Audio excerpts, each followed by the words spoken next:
It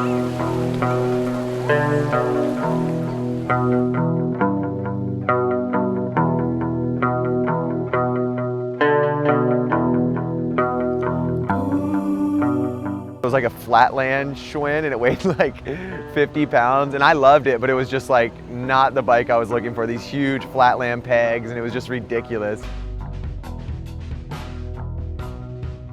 I don't really look too hard because I'm just like, it's ingrained in my brain to like look for spots.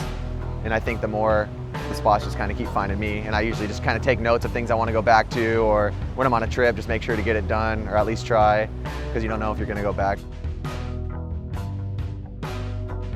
Oh man, yeah, my hair is all natural. I just grow it like a weed. Everyone's like, how do you get dreads in the back of your head? Like, that's so cool. Who do you go to do that? I want to try and do that. And so many people don't believe that I just don't do shit. Like, my hair just turns into this. And I was like, I think it's like a filthy mess.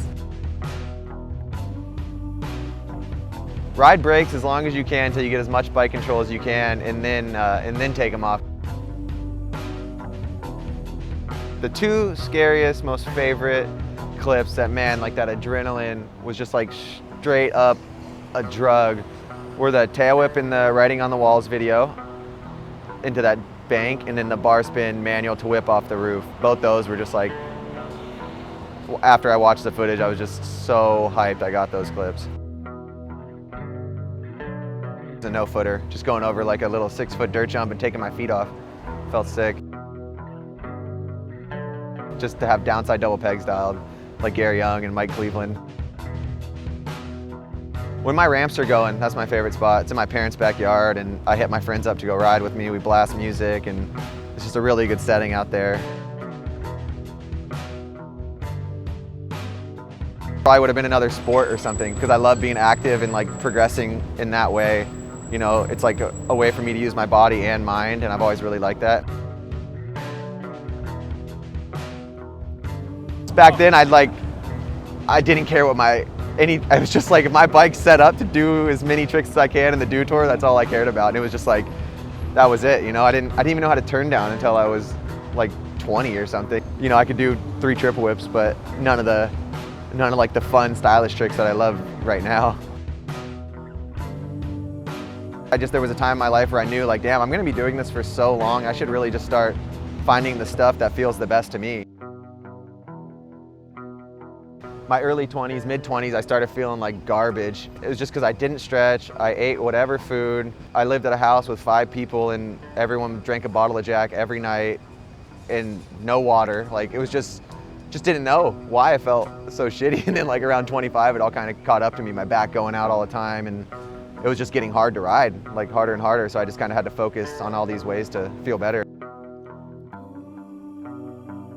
I stretch before and after I ride every time. It feels so good. Like, I don't even have to warm up when I get to the park. I'm already warmed up. Know my body's gonna feel good. I work out a little bit from here and there to keep my shoulder strong. I've always had a bad shoulder and my lower back feeling good. I do the best I can to put good food in my body and drink a lot of water and hardly drink alcohol anymore, which has really helped. Alcohol's the devil for me. So I just found something I loved, and there was no question about what I was doing. If I had to choose one, which I never would want to, it would be park, just because it's easier to be entertained, and there's so many, you know, weekdays where you can't just go, you're so limited on street spots.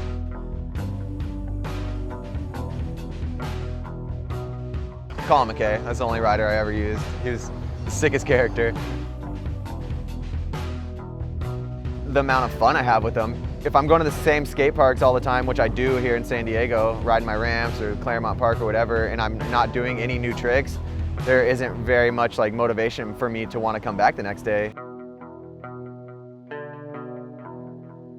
I'd say the things I'm most proud of are the NORA Cup awards, because they're voted on by people I respect. Like, the contest things never feel that good compared to NORA Cup, something else. Yeah, it depends on where you're at. Tacos here, but if we're on, like, on the East Coast or something, I'd get pizza over tacos.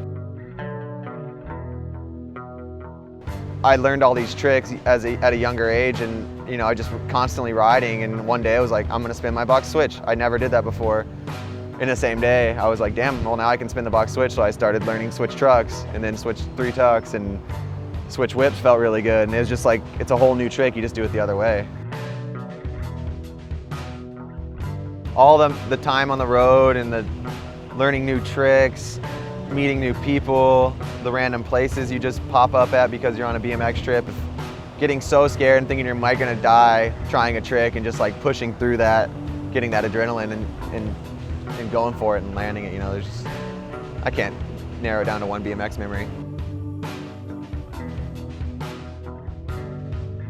Those clips are usually ones that take getting to this crazy mental state where you're like, you get so nervous, you talk yourself in and out of it for like 15, 20 minutes. For me, myself personally, you like you just block everything out. You kind of look like a crazy person. You start breathing hard. Like it's this weird feeling, but you get all this adrenaline going, and then you have to just shut it all down once you completely commit to it. And then usually those are the tricks you don't get hurt on though, because you just put 150% into it. It's not like, you know, you just get this, it's this weirdest feeling, I don't know. It'll be a crazy day when I don't feel that feeling anymore, because I'd love it. At the end of my first year of Dew Tour, maybe my second year or something, and I was riding to a dirt finals or something by myself, and Colin McKay, and he's like, "What's up, Dennis? I want to ask you something." And I was like, "What?" Like, you know, no clue what he's gonna ask me, and he asked what I thought about Haro. I couldn't believe they were trying to throw me on there. And they took me into the office and showed me everything and told me how it was gonna be, and I had to call Castillo that night and let him know I'm making the switch, and it's been nothing but good since then. Yeah, the next few months of my life are crazy. I just finished up my demolition/market caps lock part, so Vish is making my song and Christian's gonna be editing it, so you guys can stay tuned for a part. And then other than that, I'm going to Woodward East next week, straight to Canada for fees, then X Games, then US Open, then a Demolition Northwest trip, and then the Vans Mexico contest straight after that. And then I'll be in Europe for 3 weeks for a bunch of other shit, and then hopefully Australia that next month. And then I'm going to some country called Malta, if anyone lives out there, then in November. So it's just action-packed. See you guys around the world somewhere.